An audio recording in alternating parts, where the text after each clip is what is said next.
What's up, everybody? Welcome to Podcast Now Plus. I'm Alex, and in this video, I want to talk about an incredibly interesting topic. Now, look, I say that a lot, but what's very interesting about this one is it blends two of my most passionate topics in live service, and these are actually different reasons why I'm so into these topics, right? Live service and game preservation. Two really polar opposite things because live service actually kind of destroys game preservation and vice versa, all right? But, as we've talked about, I have a pretty severe bias against live service. I think they can be done well. I've played many live service games, and some of them I really, really like. I just think, again, it doesn't balance well with the game preservation side of me, keeping a game alive forever, physical copies, right? You don't shut the game off in 2 years after it comes out. They go against each other in a lot of ways. So I saw this on the Gaming Leaks and Rumors Reddit, and they say the title, many live service developers are eyeing next year for ending PS4 support for their game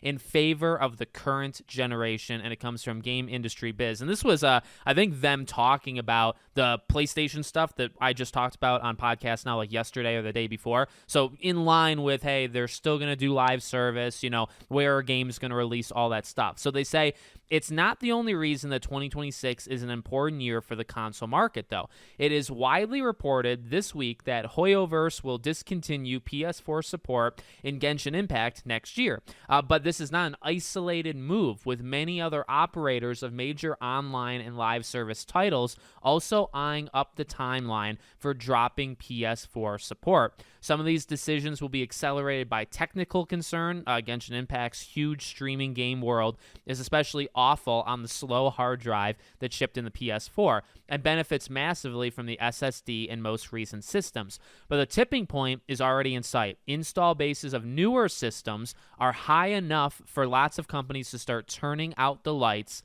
on PS4. So this is a very interesting new era we're entering in, right? Because, and this is something I was actually just talking about in a live stream when I'm recording this, is, we have so many live service games. We have so many games that won't do sequels, okay? The Dead by Daylights, Rocket League, For Honor. But then, you look at like the top 10 on Steam and stuff, like the PUBGs of the world and all that, right?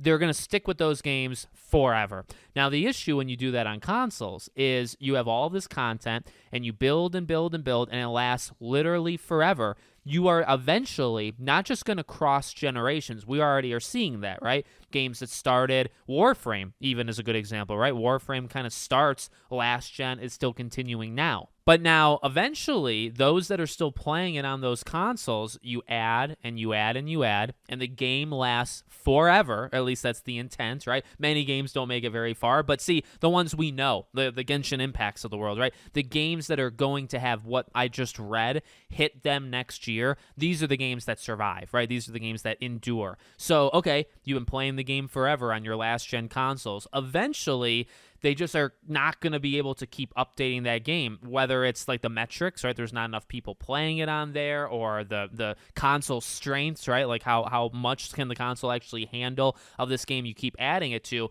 So where does that leave us? Well, that's, again, why I kind of wanted to hit record on this video, this live service and then game preservation thing. Because you can do a couple different things here. Now, I'm not well-versed. I'm just going to throw out speculation, but you guys correct anything that I'm saying, in the comments if you feel what I'm saying is wrong. I don't play a lot of these games. So Genshin Impact I've actually never played in my life. I kind of want to try it, but I've never played it, all right? But basically what I want to say is, so at what point, or like what decision do you make, okay? And by decision, you really have, in my opinion, two decisions to make. Number one is you shut off the game on last-gen consoles, okay? Number two is you stop the game where it's at in last-gen consoles, and you let the game continue to live on. Okay, now one of those is more in line with game preservation, and one of them is very much not. And it's odd because, again, like it really ties in all of these things that I always talk about, but I never actually put them all together. So a live service game, let's say like Genshin Impact, right? So you're done on PS4 starting next year. Okay, now I don't know this. You guys, you can, again, add on whatever I say. So, like, do you shut it down on PS4? Because then that's all of those hours, all of those updates that you added to that game that people are still playing on PS4, hence why you've still been doing it this entire time, right? Is you still have some player base on PS4. So what do? When you say turning the lights off, and I'm not necessarily even talking about Genshin, it could be any of these upcoming games, and it's something I'll pay attention to starting now, when they announce these things. Is the game dead? Are they shutting the servers off for these old-gen consoles? Or are you just saying, okay, updates stop with this update. The game is what it is now, and that's it. You play the game, and you don't get any future updates. See, like, and that one is the most user-friendly. That's the one that I hope that they do. But even that, again, combines this game preservation with live service thing. Eventually, they're not going to do it. Eventually, all roads lead to it being canceled or canceled. Well, yeah, I guess canceled is probably the right word. Like, it literally being eliminated where there are no players, where they feel like the cost is too high. Eventually, that goes away. Whether or not you can still play this game, even if updates stop on last gen and you can say still play it, the days are numbered. The days are numbered of you still playing it, because eventually they do that double back and they say, okay, we're shutting it down, right? It's not worth it. And that's, again, like, that goes back to what I said in the very beginning. When you have games that have updates for 10, 15 years. Like, we're in that now. It started recently. So, games that are reaching its 5-year anniversary, its 10-year anniversary, that's like now. There's not too many games that are reaching 15, 20 plus year anniversaries right now. And when they do, they're like the RuneScapes, the World of Warcraft. They're mainly PC. They're ones that the ecosystem can do it. You can add to World of Warcraft for 20 plus years as they have, right?